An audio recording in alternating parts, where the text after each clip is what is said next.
Hey Cordell, Yeah. you know how you were just at my house? Yeah. You left Wait, you something. were at his house? Yeah, he came. Yeah, I went and lived in his walls for a weekend. As you do. You left As some. do. You left something. You left something here. What? You left your mom. Oh my God, he got you. He got you so good. Oh, you got me good. I got you so good. No, really, can you come get her though? It's like kind of. No. I left her there on purpose. You can take care of her now. Okay. Listen, I've been doing it for so long. It's your turn. All right, I get it. You can't be like, oh, your mom's like a mother to me. Like I love that woman so much. I'm so much. She's so great, and then like not want to have her at your house for a couple of years. Like you don't get to do that. A couple of years. You're the one that signed the contract. Yeah, just a couple of years. God. Okay. It's just a couple of years, Caleb. Get over it. It'll be fine. Because this is Junk House. It's a psychobilly freakout!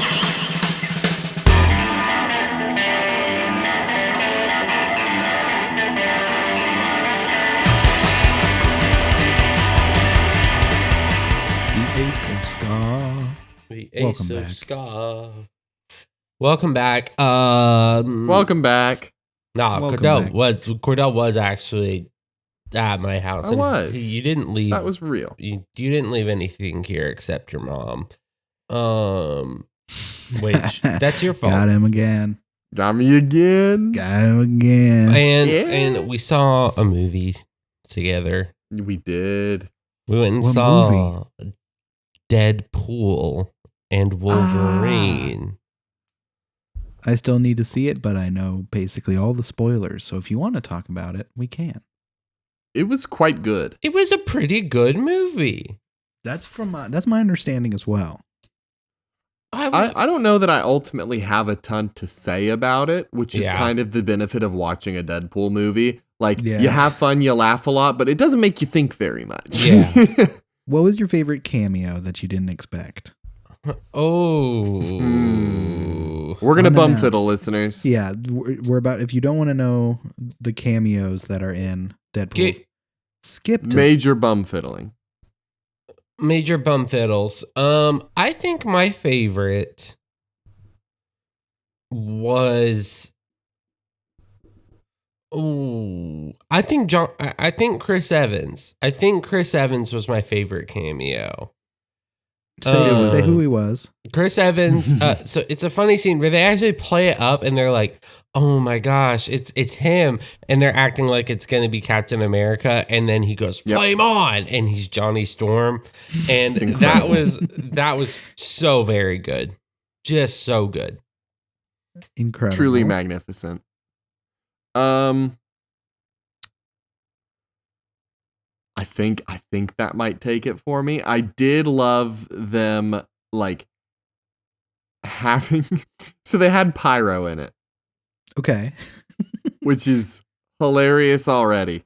They had the actor from the original X-Men movies as Pyro, and the entire movie he is like Cassandra Nova's like left-hand man. Like he's her lieutenant. He's out there getting stuff done for her, but he's and then he's about to like step up and do a cool thing, and like he starts talking about all he's been through and all he's been put through, and Logan just punches him out and he goes, "Not everyone gets a speech," and then he moves on.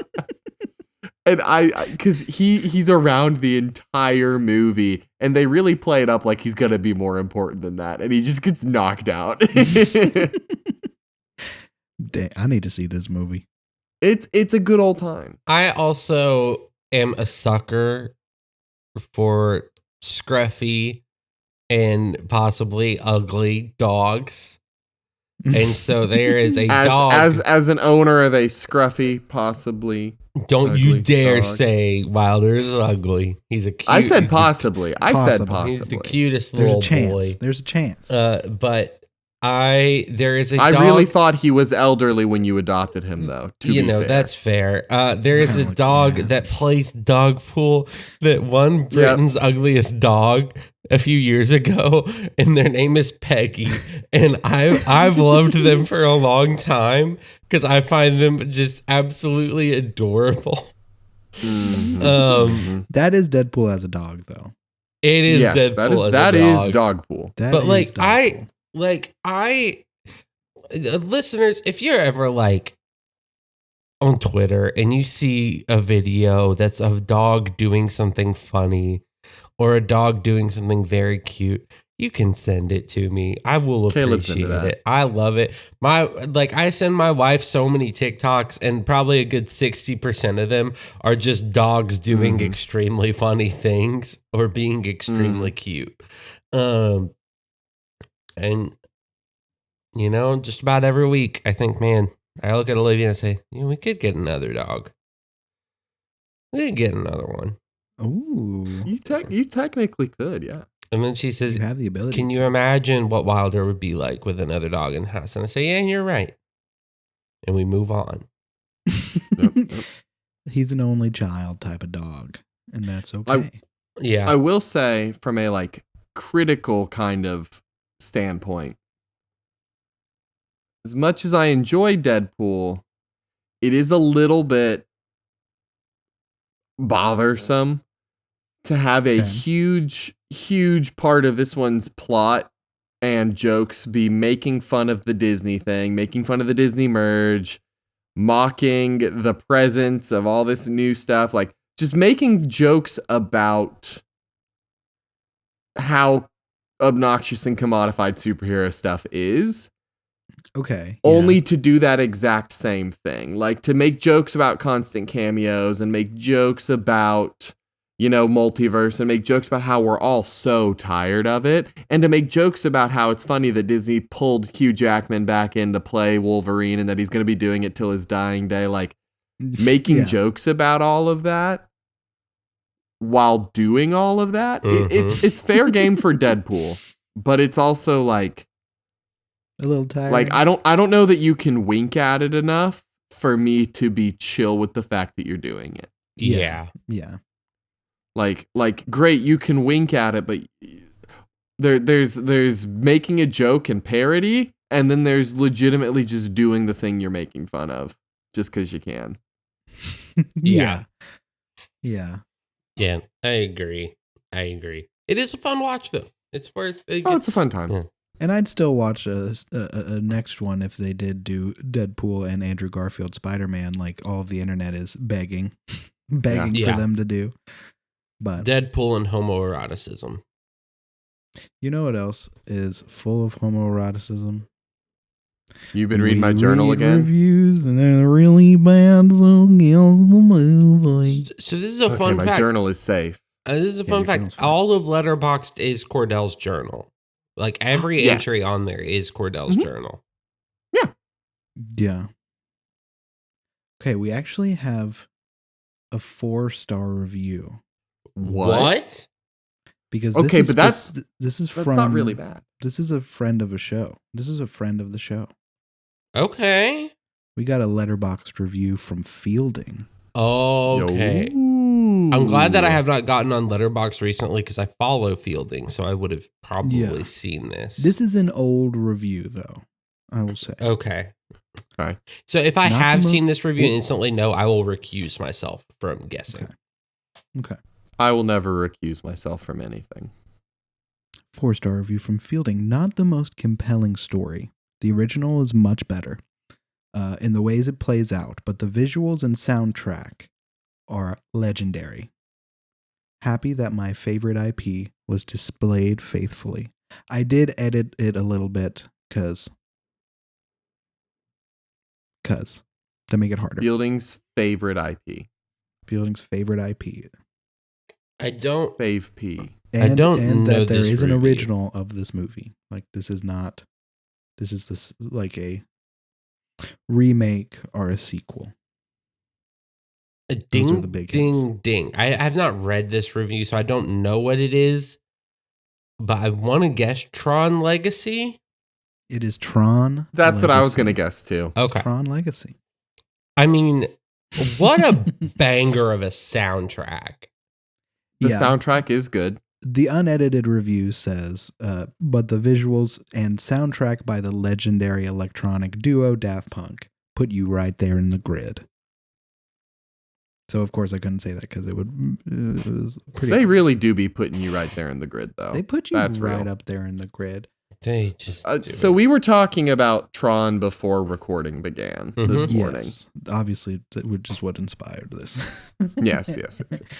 I was telling the listeners more than y'all. Y'all I already know. know. I was trying to add to telling the listeners. Okay, So, well, thank you. That's very nice of you. here's the thing. Yeah, no they problem. announced that the next Tron movie, the music is going to be done by Trent Reznor, aka 9 Inch Nails. I think that's a fun move. I wish it was Justice. I wish it was Justice. Oh my god, that would have been a much better choice. You were so right. But 9 Inch Nails won't be bad. Agreed. I think 9 Inch Nails is going to be a really cool soundtrack to listen to. Oh, I think Tron's mid. I'm not trying to start a fight here. No, I mean, Sorry, remember. people. I don't even remember the last time I've seen it. Well, very genuinely, not in a hater kind of way. Both Tron movies I've seen in my younger years, so I'm not acting like I've seen them recently to give a full criticism, but like, I have not experienced a Tron movie, either of them. I've seen them both. Neither of the experiences lived up to the promise, in my mind. I think Tron is mostly great idea and visual with very little like substance. Like, I just don't think it's as good as the promise it makes to you about being good. so Cordell, you're Mhm. wrong. Whatever. I love Tron. I love original Tron. It's fun. It's like a really cool story about these people like trying to like I think a lot of it is it's literally man versus machine, and it's man versus where technology was at that time, you know? Cuz like when you look at the 80s Tron starring Jeff Bridges, um it is a lot about like how can we stop it before we get too integrated with machines? Is a lot of it. Like they don't want people to get too involved in machines. They learn kind of the errors, right? Tron Legacy comes around, and now it's how can we kind of reverse it? Because people are already too integrated with machines. Like it becomes, you know, like we literally have Jeff Bridges as his character from the original Tron has elected to fully live inside of the grid.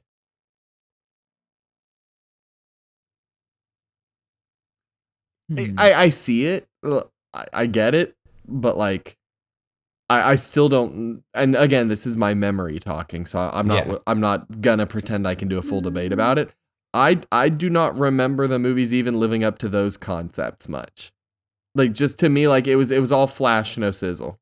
Can I give a middle of the road and maybe hot take? Do it. Be hot. Especially with the first one. Would it be crazy to say that there was a movie that year that came out that year that was better and did a similar take on the technology and becoming too much connected to technology? What movie? Blade Runner? The original Blade Runner came out the same year as the original Tron. Oh. And I think I stand by what I just said. It's obviously different because it's dealing with actual robots gaining sentience type vibe, but it is kind of when technology goes too far, which is it feels like a similar vibe to Tron. I mean, I don't disagree. I think that's pretty baller. And I not think gonna lie. Cordell is correct about some things. Which is that like Yeah, of course. Tron as a movie is more fun for the like visual like craziness that it is. Because even like 1982 Tron, does it look great today? Horrible. No. It looks actively bad. It looks pretty bad. It's pretty bad. But like you can like put it in perspective of when this came out in 1982 and be Right. like, oh, this would have blown some minds. Tron Yeah. Legacy, does it look good today? Absolutely. No, it looks so good. It looks It so doesn't good. though. It looks doesn't so look that good. great. It looks so doesn't good. look Are you that- kidding me? I watched this movie like a month ago. You know what looks great today? Pirates of the Caribbean. Mm. You know what also The looks original? good today? Tell me Tron's on that level. You can't. Tron Like, I'm Legacy not- starring Jeff Bridges and Garrett Hedlund and Olivia Wilde and Michael Daft Sheen. Punk. Don't forget. And Daft Daft Punk Punk. was in it. is there. Daft Punk is the there. Punk Daft They were in they were in the club.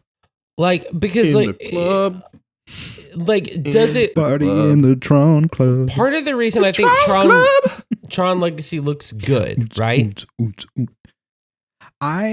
It's not trying to look realistic. It's trying to Yeah. look like a computer. It's trying to look like the fakeness of the internet and being inside of it, you know? I don't like Uncanny Valley is going to be a big part of why I do not enjoy the visuals of the Tron movie. Yeah, because the villain is literally Jeff Bridges' evil version. Yeah. But The also young. Uncanny Valley Clue. is just big time there. So that is a big part of that for me, and I can't Yeah. lie to you about it. Yeah, it was kind of like Um, early in the, hey, how can we de-age an actor? Right. The Yeah. de-aging is just it's too plasticky. I'll too give you rubbery. that. That part looks good. I'm talking about Yeah. more like the scenic Oh, elements. The scenic stuff is good. I mean, we've been doing Man versus Machine for a long time. You know, good old John Henry, the Steel Driving Man, which is also Man versus Capitalism. A classic. I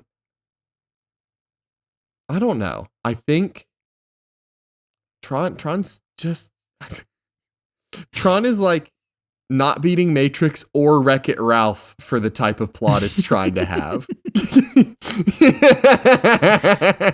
I mean, and I'll say that with my chest. But like Wreck-It Ralph is machine versus machine. I'm a bad guy. Well, no. That's not bad. So And man Right. versus self. Man versus self. Yeah. So Matrix is man versus machine, which is what Tron's trying to do that Matrix does better, at least in the first one. I don't care about the other 11. But I think you got to take in the other. Well, three. again, we can look at these individually. yeah. Wreck-It Ralph does a better job. So if we're looking at the originals, original Matrix does a better job than original Tron of man versus machine. Agreed. And then if you're looking at the second, at Legacy, Wreck-It Ralph does a better, like, what's it like to exist in a fully integrated digital world and to find value and meaning as a being within that world. And then the Mitchells versus the Machines is about a family beating up a bunch of machines. And Yeah. I think that's important to talk about. It is a very good movie too. And then we also got to talk about the ever important I think Ready Player One kind of does it better too. Ooh. Okay, I've not actually seen that. fully go fuck yourself on that. That's a no. Like, I'm sorry. Cause here's also, I think Wreck-It Ralph Breaks the Internet, that those two movies do something that I think it's like a Tron Legacy has a borderline nihilistic take, right? You just like that word. Well, no, carry because on. like I'm think messing about with like you. I'm messing with Jeff Bridges, like old Jeff Bridges, not young Jeff Bridges. He finds a meaning in the fact that eventually he's just like, it's all ones and zeros. Like none of this actually matters. you. Mhm. This is all fake. Yeah. So like, what is the point of doing this? And like, why hold any value in what's happening here when it's all bits and bytes? It's all bits and bytes. So there is no value here. So I'm just going to live my best and do the best I can. And eventually someday I'll get out of here. And that's all right. And I'm going to be content until that day comes. Versus like Wreck-It Ralph is like, I have to find meaning through who I am. And I have to find meaning in this. And it's like, I think it's two very different takes on it, you know? Caleb, you just described nihilism twice. No. Because as a like actual nihilist that I am, the bit that is comforting about nihilism is saying nothing matters. Nothing matters. That's comforting. There is like comfort in the fact that nothing matters, right? Because then, you know what? I think about it 3 a.m. I don't think about that thing I said in 7th grade that's still embarrassing because that doesn't matter. And the person that I said that to probably does not give 2 shits. Fair. You know? Versus the Wreck-It Ralph is like, I matter and everything else matters. And so I have to find meaning in a thing where everything matters, which is a very capitalistic viewpoint. Honestly, I have to find the meaning. I have to be important. I have to find what makes me important in this. Versus, it doesn't matter. You can go about your day. It doesn't matter. I still think most nihilism follows the it doesn't matter with so I make my own meaning, which is what Wreck-It Ralph is saying. Because ultimately, they're video game characters. Ultimately, they are things made by other people. Like, they're things made by greater beings solely for entertainment and pleasure that were never meant to have the agency they have. And so I have to make my own meaning, I think, it's the end result of basically any worldview is, well, I have to make my own meaning. But, like, especially, I do think that is where most nihilists go, is nothing matters, so what I decide matters. And that may not be technically nihilism. If it's not, then I can be wrong and I'll move on my merry way. But I do think the end result idea is basically the same. I mean, I think what you're hitting at is like, kind of like, it's honestly like how nihilism like creates its own paradox within itself. Yes, you know? Yeah. Because the idea that nothing matters is absurd. But it also makes meaning within saying nothing matters. Right. I think, like, to me, when I say, really nothing matters, it's more like, if there's something that,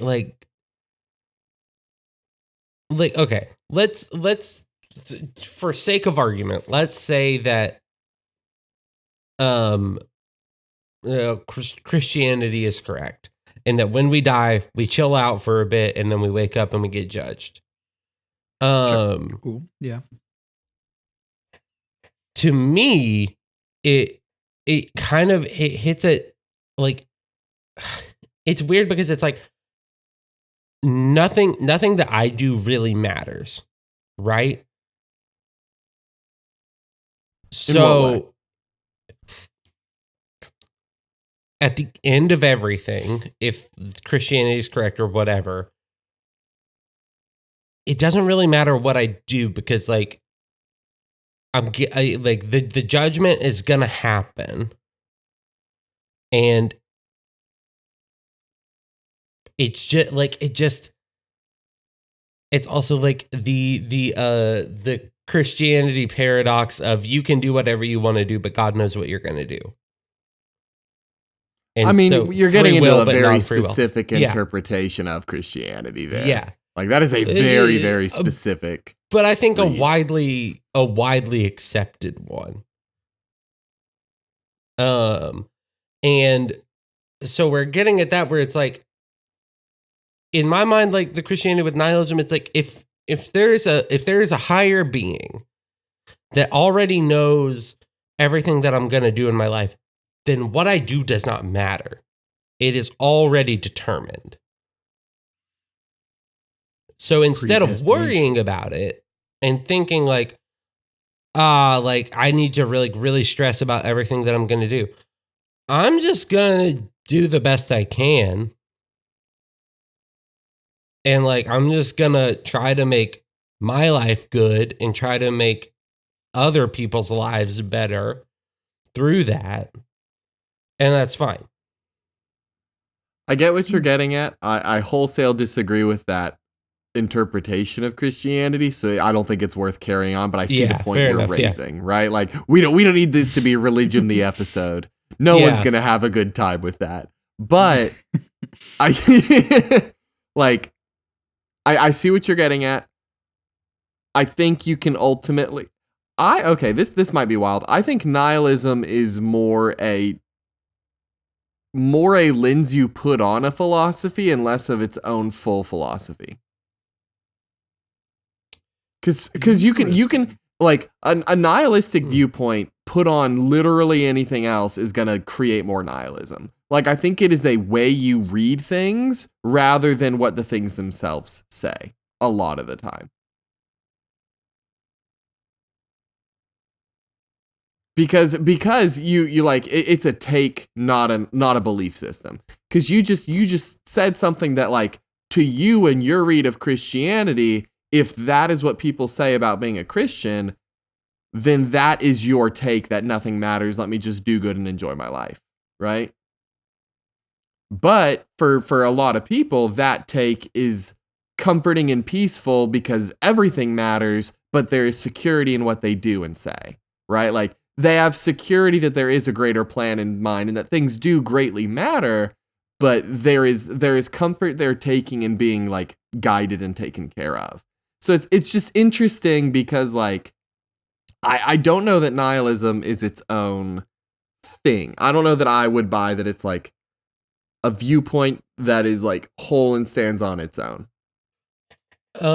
So not to like, I think you might be onto something. Yes. If I can make suggestions, because, like, also listeners, if you're interested in learning, hey, why is Caleb a nihilist and what is nihilism all about? There is a few books and a book and a person I would recommend looking up. The person, you're looking at Nietzsche, Friedrich Nietzsche. I've never heard of him. Who's that? He's like the lead nihilist guy. He like kind of actually defined the term nihilism. And he's a really fun dude at parties. He's a real fun dude at parties. He has a book called The Gay Science that is really good. That if you have ever seen it popularized, that there is a book that's saying there is no need for a God, we killed him. That's The Gay Science by Friedrich Nietzsche. Appropriate. Yeah, and he also has some other stuff. He has some other stuff that's pretty good. And yeah, it's just interesting to look into. And I know I looked into it because I was like, this is weird. This is a weird philosophy. Why would nothing matter? And then I read it and I was like, oh no, I kind of get it. Oh wait, yeah. I do think it's the eternal irony of nihilism that, like, nothing matters is meaningful, which is inherently something that matters. Well, yeah. So, yeah, I'll read this real quick because it's just an excerpt from "The Will to Power" by Friedrich Nietzsche. So, a nihilist, by definition, is a man who judges the world as it is that it ought not to be, and of the world as it ought to be that it does not exist. According to this view, our existence, action, suffering, willing, feeling, has no meaning. The pathos of in vain is the nihilist pathos, at the same time as pathos is inconsistency on the part of the nihilists. It's a weird dense read. But also, anyone who defines himself as a nihilist, I'm going to be real, everyone's relationship to nihilism is an individual thing. None of it is going to be the same, which is, I mean, true of most like the thought processes or orthodoxies or whatever. So important question. Is Sonic the Hedgehog a nihilist? Yes. Okay, good. That's all that matters. He's in Wreck-It Ralph. Chili dogs. Chili dogs. Popular characters who are nihilists. Popular characters who are nihilists, ranked in order of how much I love them. Okay, Link from Legend of Zelda, nihilist. Makes sense. Mario from Mario, also nihilist. Sonic T Hedgehog. These his middle name. So Sonic T Hedgehog. And Monkey probably D. my Luffy. favorite Kirby. Kirby, Probably one of my okay. favorites, Kirby, also a nihilist. And Dune from Santa. Dune. Oh. Just the Dune. Just the dunes, though. Just the dunes from Dune. No other part of it is nihilism. So if I understand this right, Mm-hmm. that quote is saying that nihilists look at what is, not what ought to be. Mm-hmm. And that by looking at what is and not what ought to be, if there's no ought to compare it to, then there is no value scale to judge anything on. Yes. Which is their belief system. But at the same time, having a belief system at all is paradoxical to being a nihilist. That if Yes. nothing matters, then believing that this viewpoint Oh. holds meaning at all is kind of... Yeah, but here's also this is the paradox of nihilism, right? It's like having a belief system, but also nihilism is not a belief system. It's a lens. It's a lens. It just is a thing. Yeah. And so by saying it just is a thing, you get to where it's like, well, there's like not really like, you just judge it as what it is, Because that's what it. Like everybody has a viewpoint, no matter who you are, no matter what you believe. Right. So this could So, just like, be for me- your lens. Yeah. So like for me, if I look at somebody and they are homophobic, right? I do not judge them for like, well, what if they weren't? Or like, what if they did this and bettered themselves a little bit? Fuck that. I'm judging them for what they are. And if they are homophobic, I don't want to be their friend. Fair and true. Which makes sense. It's just, I feel like the real question with nihilism is like, well, why does it? Like, if nothing is meaningful. And that's not a viewpoint I hold. Like, if they're homophobic, I don't want to be around them. But if nothing is meaningful, then why does it matter what people think and believe and do? I think that comes down to that's where like it becomes like an individual thing. So like for me, it's like, does it really matter? No, but there are people that I like, I love, and I love these people, and I love these types of things. So if you do something that hurts that or contradicts that, I'm probably not going to want to hang out with you, So like, I'm LGBTQ. A lot of my friends are LGBTQ. If someone's against that, I'm not going to pretend to be like, but if I talk to them, no. Like, there's no point in that. They are what they are. There is nothing's going to change that.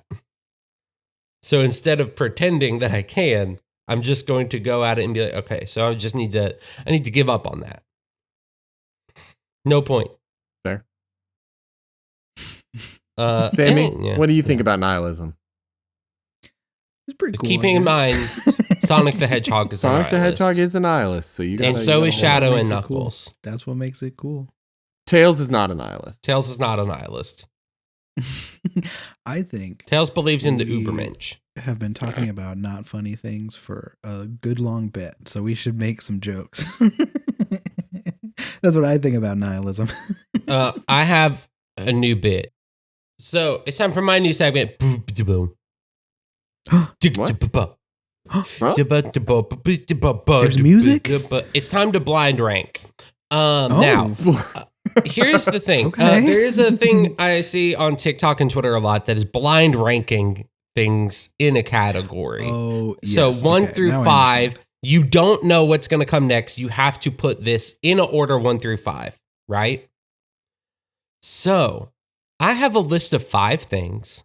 Yeah. Like number 1 is the best. Number 2 is second, third, fourth, Okay. fifth. You have to rank these things, but you don't know what's going to come next in the list. Yeah. Yeah. Okay. So you have to keep them open. I don't know if you need to. You have to keep them open. You have to try and think and strategize. So Okay. I have a list. Are you going to of 5 track our things. ranks? Are you I'm going going to to track them? your Okay. ranks. Okay. I have a list of 5 things. And you may be wondering, is there a category? No, these are just the first 5 things I could think of. So there is no category. Do not try to look for a connection between them. And I want you guys to rank this 1 through 5. First up, actress Emma Watson. 4. Yeah, I was thinking putting her 3 or 4. I'm okay with 4. I'm going Okay. on vibes alone here. We're All right, getting so we're we're getting the going low with 4 rank. for We're Emma getting one of the Watson. lowest ranks out very fast, which is scary, but Yeah. Yeah. let's do it. Okay. So you have 1, 2, 3, and 5 open. Next up, you have Dragon Shield playing card sleeves. 3. I was thinking of 2 strategically, but I think 3 is also. Well, we can keep it at 3. Cordell's going off All vibes, right, no so- strategy. I'm Just going One, on two, vibes alone. There's no 1, strategy 2, here. and 5 are open. Next up, we do have Cancer. 5. 5. He was thinking Okay. about putting it at 2. No. Okay. Watch, Yeah, think watch about- the yeah. last one be like Adolf Hitler. Oh no. It is not Hitler. I will Okay. tell you that right now. Next up, we have the Adventure Zone graphic novel series. Is that a safe one, or do we want to put it at 2? If I'm vibing, I'm going with 2. Okay, let's do vibes 2. What is our number 1, Caleb?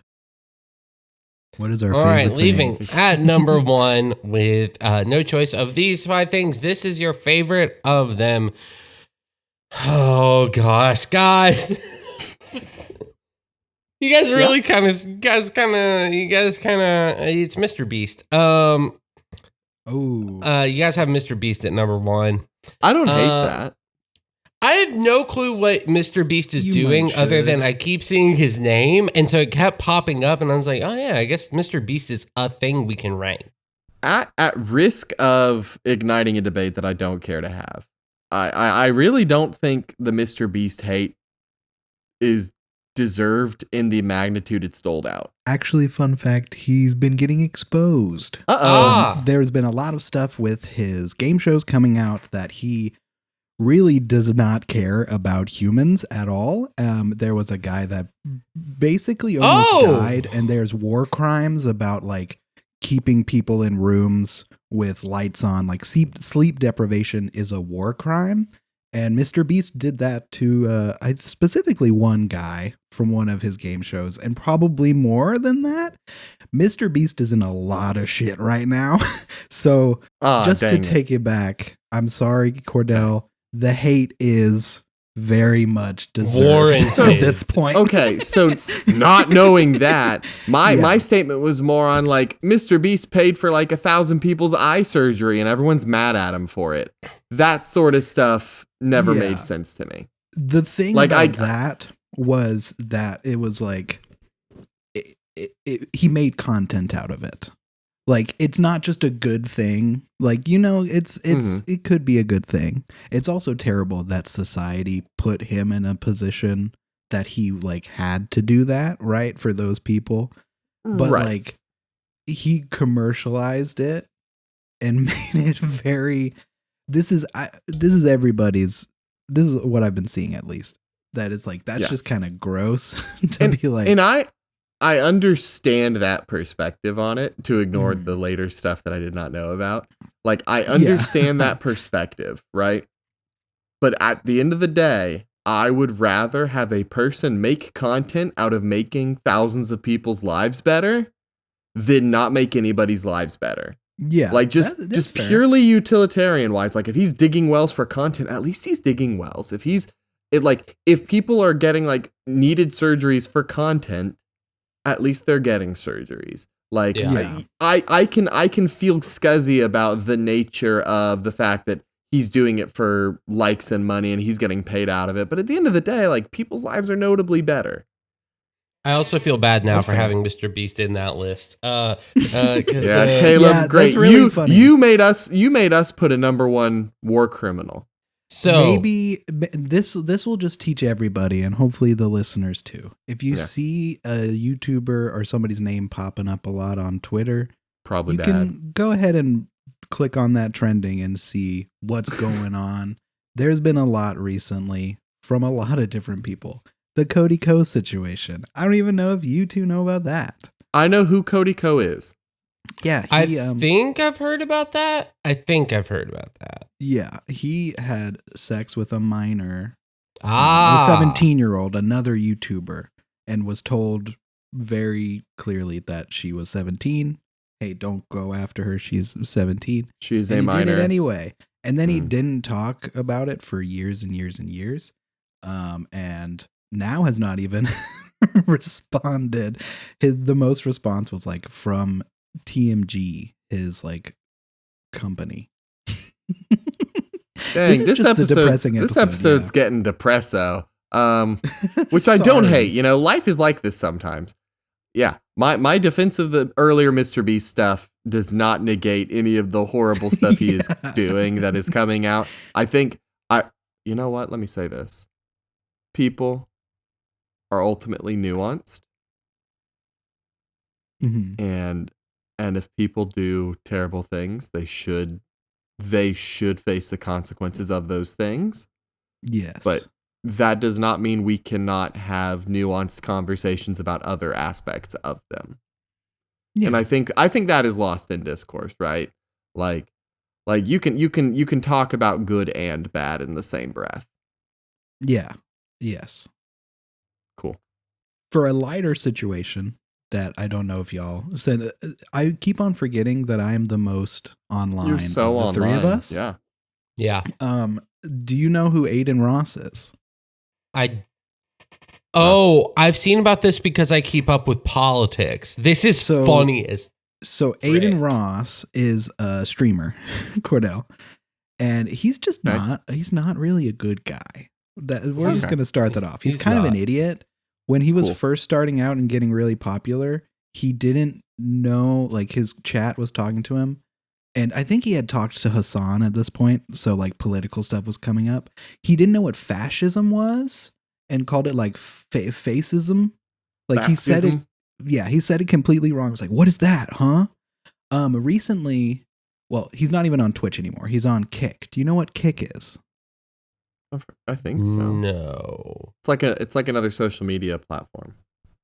Yes, it was started by a Twitch streamer named Trainwrecks and slots.com, like a gambling website. So it's Ooh. basically a streaming site for their whole thing was the Elon Musk. No rules, no Yeah. terms of service. So you could gamble and, show children. Aiden Ross has shown pornography on his Kick streams where most of his audience are children. But recently, and this is the funny part, he had Donald Trump on his Kick stream. And you know what he did? Gave him a Rolex. Which I don't know if that you know guy. this. That It's guy. against the law. Yeah, That's yeah, that's against Yeah, the it breaks the law. FT. Yeah, it breaks I- like very basic laws. He got I mad at remember Hassan. I've seen that thing. I've seen that's like, Okay, no way yeah. this guy just committed like a federal crime. almost twice because he was gonna give him a Oh, was he the one that was kitted going to out give him Cybertruck like a Cybertruck? with his face And it on. had the picture of Trump getting shot on it. And it was Oh just my Trump's face God. was like so disturbed as he is like looking at He's looking at his own mortality because Trump's been losing it lately. Like it's going so insane. funny. I think this is so the closest he's funny. ever come to dying, and he's losing his mind about it. So I just want to say this is very funny because like here is the timeline of what happens, right? So Trump gets shot, and I'm not gonna lie, at that point, that time, me literally out loud said, "Oh, there's no way the Republicans lose now." Right. Yeah. Because at that point, he is still running against Joe Biden. And there was such a rallying cry. And all these people were out of nowhere. Even people who were like middle of the road became very pro-Trump very fast. And I was like, there's no way this is going to happen. And then Joseph Gordon Biden, that's not his real name, but I'm going to call him that. Joseph Gordon Biden decided to do the smarter thing. And he was like, all right, guys, I'm out. I can't do this. I'm like way too fucking old for this. So then. Exact quote. Yeah, he's like, I'm way too fucking old for this, guys. And then he said, but listen, these last few months that I'm president, I'm going to go balls to the wall, okay? Which is annoying because it shows that, like, they intentionally hold back to get reelected. Absolutely. Yeah, that part's annoying. He could have been doing this the whole time, but you know what? Better late than never. And then Kamala Harris was like, yo, hey, it's my time. And then everyone was like, hold up. Maybe I like her more than I like Trump. And then things kept happening, and Trump kept going insane bit by bit in the background, including the other night he did through Twitter a interview with Elon Musk. Have either of y'all seen this or heard this? I've heard of bits and pieces of it. I got too overwhelmed. And I was like, I'm not gonna watch this whole thing. I'm gonna say two things that I noticed from it. One, Trump is basically on a cocaine ramble.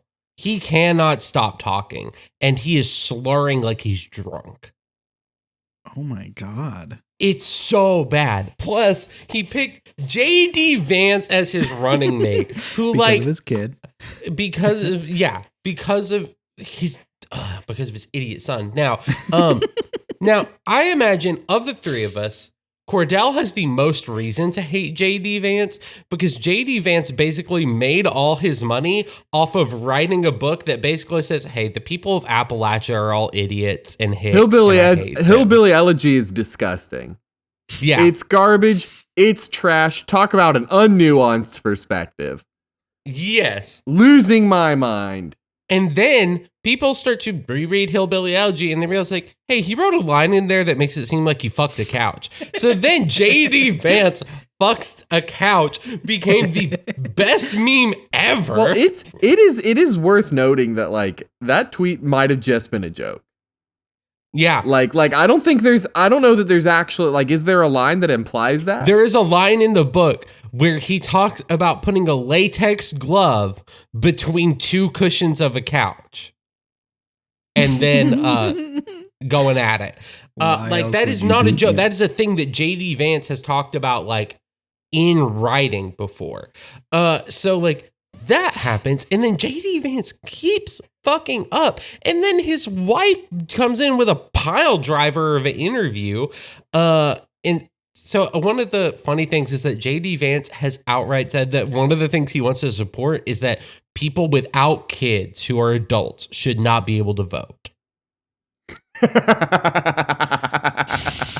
then his wife in an interview said, and I quote, now, he wasn't trying to offend adults adults trying to have kids. He was just trying to offend the adults that don't want kids, which means he's just trying to offend people, which isn't fun. JD Vance is such an idiot. I love how badly he's just tanked everything for Trump, and Trump knows it. They've done an amazing job.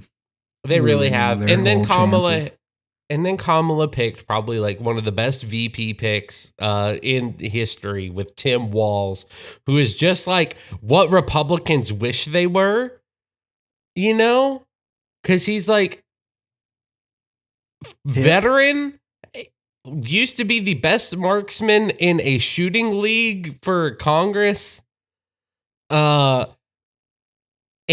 also a very effective governor, made lunches and school meals free for his whole state. Made tuition-free college a thing in his state. Like, he's done so much. And Kamala's like, hey, you're it. And now people are just rallying behind him because if you compare him and JD Vance, it's like night and day levels of how bad and good they are. It's so funny. Yeah. It's so funny. I love it so much. It is strange to experience hope politically. Right. And I'm not the biggest fan of Kamala Harris in the world. But, same. Or is it Kamala? I can never genuinely can't remember. I've heard Kamala. Let's see. How to pronounce... We should know this. Mm-hmm. How to pronounce Kamala. Here's how to properly pronounce Kamala. This might be the video that was used in another podcast that I listened to.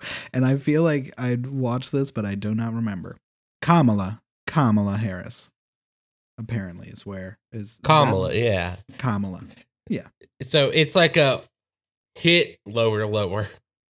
Like syllable wise, like Kamala instead of Kamala, which is wrong.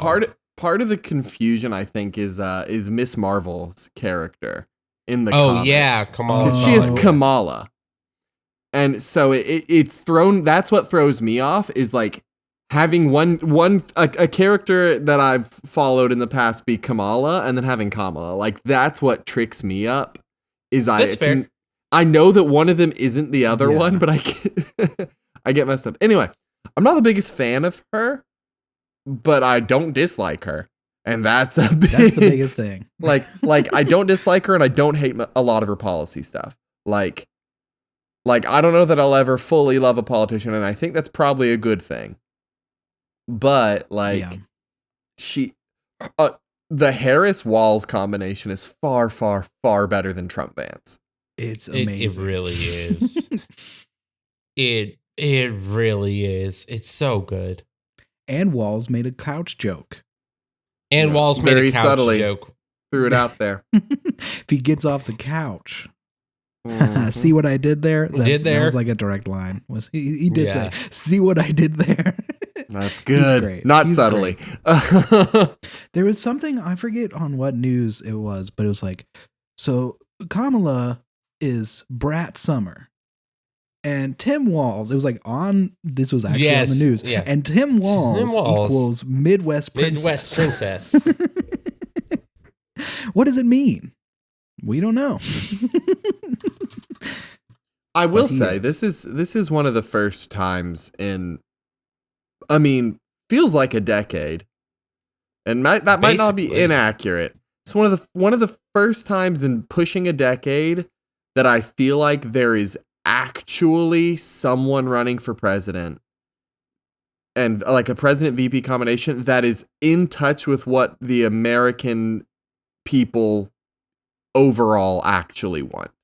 Yeah. Like, and they're not as like, not everything they're doing is as far as I'm sure a lot of people want them to go. But I actually think the more moderated approach is going to be better for attracting voters and getting in. Yeah, it finally feels like a vote that's not against the lesser of two evils. Yes, like a vote that's actually like, oh, I would not hate this combination for the next 4 years. Yes. Like no hedging about it. Like I would be okay with having them in because at least they will be competent and reasonable. I'm also just saying, if we really look at history, right? We really look at it. We're really looking at history. We're looking at history. We're looking at it right now. No. If I'm thinking about history, there's one man who I think could be an incredible president again, because he only served one term. And I think we can bring back Jimmy Carter. He's still alive and kicking. He's in hospice care, but he only served one term. And I think we could bring back Jimmy Carter and make him president. And that'd be good. You know who I really think should be president, though? Me. Marvin the Martian. Thank you. Yeah. Bring him in. Bring him in. Thank you. We need some outside. We need some We need outside flavor. People who I think would be good president. Marvin Martian. Winston Churchill. Bring him in. Doctor Who. Doctor Who. Actually, technically, Doctor Who is the president of the world. That make me think he also was the president of Gallifrey for a very long time. Okay, we can get Doctor Whom then. Dr. Whomst, and his sidekick. Jerry. Y'all are all wrong. Who do you think? Everything you just said's wrong. Why would you say that about me and my opinions? It's not very Brat Summer of you. Optimus Prime. Damn it. He's right. He's so Like, right. like just. I'm sorry. Come on. He's Optimus an alien. Prime. Yep. But he's also a truck, so he's a little American. He's a red, white, blue truck. And he says, Autobots transform and roll out. I want him to say that to the nation. Yeah. America, transform and roll out. I don't know if I ever followed up on y'all with this. I went back and watched a lot of the Transformers show and the old animated Transformer movies. And I watched the live action movies. And here's the thing that happened. I thought, surely, eventually, I'm going to get to the point of Transformers that they talked about where it becomes good and watchable. Surely that's going to happen eventually. And it never did. No. It never did. It is definitively a bad experience to watch Transformers in any media. And there's a new one coming out. Yeah, there's a new one coming out. I know. Here's my thing with Transformers. It was made purely to sell toys, which when you do it for Power Rangers works. But it also it's a nostalgia farm is the biggest thing. Like 100%. Like made to sell toys, and then nostalgia kicked in pretty dang quickly for Transformers, it seems like. And I remember whenever I loving Transformers as a kid and enjoying the movies, bought a like box set. I spent like $30 on like the 5 Transformers movies that Michael Bay did. Thinking that I could enjoy the ride again, that I'd have some fun, have a good time. The first Transformers movie is garbage. The first live action? Yeah. I bought like 5 live action movies because I was like, I know they got bad, but like I remembered liking them. And like every time I look at that DVD case, I feel regret because I watched the first one, said this is way worse than I remember it, and I don't care to watch the second or anything beyond it. Like so bad. Like what I think is that they were good when they came out. In the way that the 2000s were a uniquely garbage. No, Caleb, these movies were good when you were watching them in like 2006 or whatever. Because when did the first live action Transformers come out? Let's look. I'm looking because I want to know. I want to know. 2007? Okay. 2007. How old was we? I was 9 years old. Imagine being a 9-year-old watching that movie. Yeah, I would have been 12. I'm going to tell you the movies I see in a list of 2007 movies. I literally just went to look at the 2007 movies. And I'm going to just list the ones that I like, okay? Just so we know. Okay. Bridge to Terabithia. The Bee Movie. Okay, but do you like that movie? You don't like I that actually movie. do. I actually do kind of like it. You don't like that movie. Okay. It's a fun watch. Sweeney Todd, the Demon Barber of Fleet Street. Okay. Really? Fantastic Four, The Rise of the Silver Surfer. I saw that in theaters 4 times. Spider-Man 3. Spider-Man. The 3. Simpsons movie. Mr. Megorium's Wonder Emporium.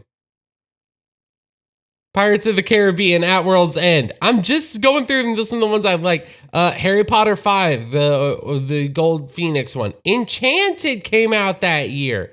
Are you kidding me? There were so many. Hot Fuzz came out that year, Cordell. Hot Fuzz. Caleb, you look me in my digital eyes right now, and you try and tell. Well, my eyes are up here. There we thank you. Better. Look at your camera. Look at your camera. There it is. Okay. So Caleb, you look me in my digital eyes right now, and you try and earnestly tell me that the years 2006 to 2009 were good for film and art. Cordell, I'm here to tell you, they were a hellscape. Yes. But saying that Transformers is among the good ones. No, not what I said. Of that time. No, I said yes, when you did. You said no, it was good in a way that time, because you said they're all bad. No. But that one is like good among the bad ones. No. I said for 2007 it was good. Not that it was among the good ones. Correct. But that it was good in 2007. And I'm here to tell you, you're wrong. You be a 9-year-old watching giant robots fight in any capacity and tell me it's a bad movie when you're 9 years old. You can't. You can't. But Fantastic Four: Rise of the Silver Surfer. Okay, you know what you missed in 2007, because I know it would have blown everything out of the water. No Country for Old Men. I wasn't watching that at 9 years old. I actually still haven't seen I'm it. just saying. I still haven't seen it. When you were saying, "Oh, it's a great movie," I've heard that. You made the statement. I was trying to list stuff that I probably would have watched at that time too. Honestly, yeah, but you made a statement that 2007 to 2009 was a hellscape for movies. Forgetting that Avatar came out in 2009. Forgetting that I'd literally just thought Inglourious Bastards came out in 2009. What about The Hurt Locker? What about Taken? Okay, but actually, those last two were kind of a joke. But Bronson came out in 2008, and I fucking love that movie. That's a good movie. But yeah, the thing I was going to say about Transformers is we were children, probably all starting puberty, are like in it. Yep. And you know what? The whole deal with Transformers, the first one was Megan Fox being hot. That was what their whole selling point was. That's it was the movie. robots and Megan Fox being hot. So it was, of course, gonna be a popular movie for people in their puberty. People in their puberty loved that movie. Exactly. And I mean, without those movies, produced / directed by Michael Bay, we wouldn't be getting Skibbity Toilet. Yes, hallelujah. We need Transformers so that we can have Skibbity. Takes a bite of sandwich. That looks so good. You're making me want Whataburger. I'm so hungry right now. I'm so hungry. Anyway, what's everyone's lunch plans? Oh, let me do this, then we'll do lunch plans and we'll wrap. Okay. So hear me out. The reason the 2000s were bad for art was not because no good art was made, right? Not because there was nothing good or quality, but because it was an era of rapid experimentation with technology, style, and pacing and writing. Like it was an era with a lot of trying new things out. And I do think that is the reason why the 2010s hit such a good pitch by the time we're getting in the middle. Like why so many good movies came out in the next decade and why so many good music, like so much good happened later, because the 2000s, you look at fashion. Fashion was trash in the 2000s and even the late 90s. Why? Because people were trying out everything. Yes. People, you know, like when you look at editing in 2000s movies, it's all jump cuts and smash cuts and like rapid weird angles and quick camera stuff. Why? People are trying out the technology. People are experimenting. A lot of comedies in the 2000s were like, okay, what works comedically? And what they were trying for, unfortunately, half that dang decade was throw a bunch of stereotypes in a movie with some slapstick.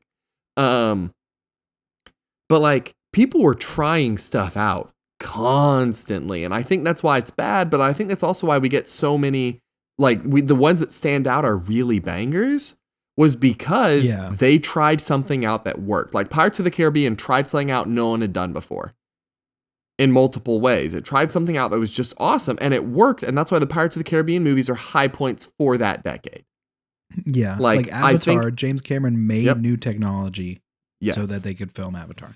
Tried something out and it hit big. Like it was a decade of experiments, but a lot of them were garbage. Technology. Look at all the weird tech that came out in the 2000s. Yep. The Game Boy Micro. Shout out Game Boy Micro. Shout out all the phones that had like massive full keyboards. Yeah. Either the flip ones or I had one that was just on sliding. the front. Just on there. Not even a BlackBerry, slide. It was just on the front. Yeah. Like so much experimentation. And I think that's why I do love that decade as much as I hate that decade. Yeah. I concur. Anyway, what's y'all's lunch plans, as Caleb asked earlier? I think I'm gonna do. I'm eating Whataburger. Oh, you lucky. I'm so jealous. I'm so jealous. I'm really considering going and buying Whataburger for lunch. That's so no. It's a little I'm jealous. expensive. I also don't like Whataburger a lot. I think my lunch plans I might are going to lose be because I only got it because my mom offered, and I was like, okay, patty melt, hell yeah. Why is that a loss? Got a free patty melt. Well, no, I'm just saying that's a win. Of the three, I think mine's bowing out because last time I had Hawaiian Bros, and that was like far. Oh yeah, leader. that was a banger. I feel like y'all can beat it this time. I don't know. I think my lunch is gonna be like breakfast for lunch, like some bacon and eggs, maybe some toast. I think that's a banger. I think that's a mid lunch. I'm not gonna lie. I like bacon. I like breakfast for lunch, but I do it because I have no other options. That's where I'm at. I don't have a lot of options. Yeah, my lunch, unless I talk Emily into going out to eat again, which we just did last night, and I did a whole trip this week, so I should probably save money and not go buy food. Unless I can do that, I'm gonna be eating some frozen chicken breast, like frozen chicken strips that I heat up. What? I think Sammy wins. I think Sammy wins this one. Undefeated.